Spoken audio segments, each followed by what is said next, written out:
അപ്പോൾ ഗൈസ് നമ്മൾ അടുത്ത ചലഞ്ചിലേക്ക് കടന്നിരിക്കുകയാണ്. നമ്മുടെ ഇപ്പോൾ ചാലഞ്ച് എന്താണെന്ന് വെച്ചാൽ ജനറൽ നോളജ്. നമുക്ക് ഇവർക്ക് എത്ര ജനറൽ നോളജ് അറിയാം, ഇവരിൽ ആരാണ് നല്ലോണം ജനറൽ നോളജ് ഉള്ള ആൾ ആരാണെന്ന് കണ്ടെത്താൻ പറ്റും. അപ്പം എൻ്റെ ഫസ്റ്റ് ചോദ്യമാണ്, first prime minister of India.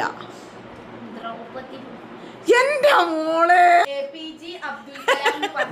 First prime minister ആരാടാ?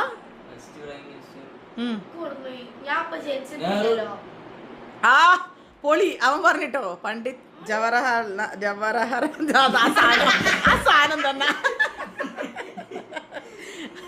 ഓക്കെ, ഇനി first president of India.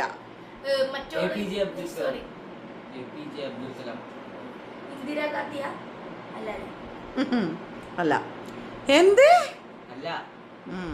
First president of India. Who is the first president of India?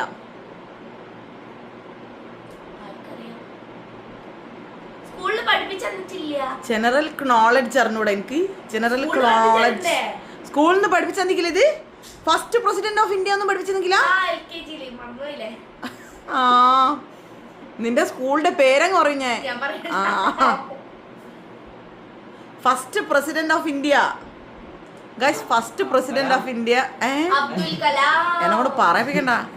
First president of India ഇവർക്ക് അറിഞ്ഞൂടാ ഗൈസ്. ഒരാൾ 10ാം ക്ലാസ്സിലാണ്, ഒരാൾ +1 ഒരാൾ 7th. 3 പേർക്കും ഫസ്റ്റ് പ്രസിഡന്റ് ഓഫ് ഇന്ത്യ ആരാ എന്നറിയില്ല. ഫസ്റ്റ് ലേഡി പ്രൈം മിനിസ്റ്റർ ആരാണ്? യെസ്, അത് കറക്റ്റ് ആണ്. First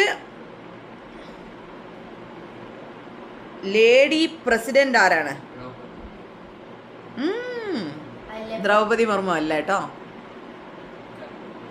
first lady president of India. അങ്ങനെ നമ്മുടെ അടുത്ത കുശുമ്പത്തി വരുന്നുണ്ട്. പറ, first lady president of India.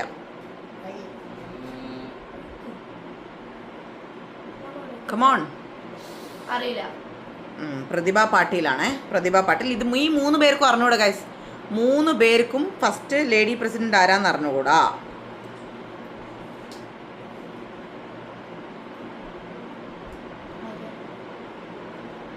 പിന്നെ ഇനി അങ്ങനെ ഗൈസ്, ഇവർ ഞാൻ ചോദിക്കുന്ന ചോദ്യങ്ങൾക്കെല്ലാം തെറ്റായ മറുപടി നൽകിയത് കൊണ്ട് നമ്മൾ ഈ സെഷൻ ഇവിടെ വൈൻഡപ്പ് ചെയ്യുകയാണ്. അടുത്ത സെഷനിൽ നമ്മൾ കണ്ടുമുട്ടാം. Bye, see you, Sayanora.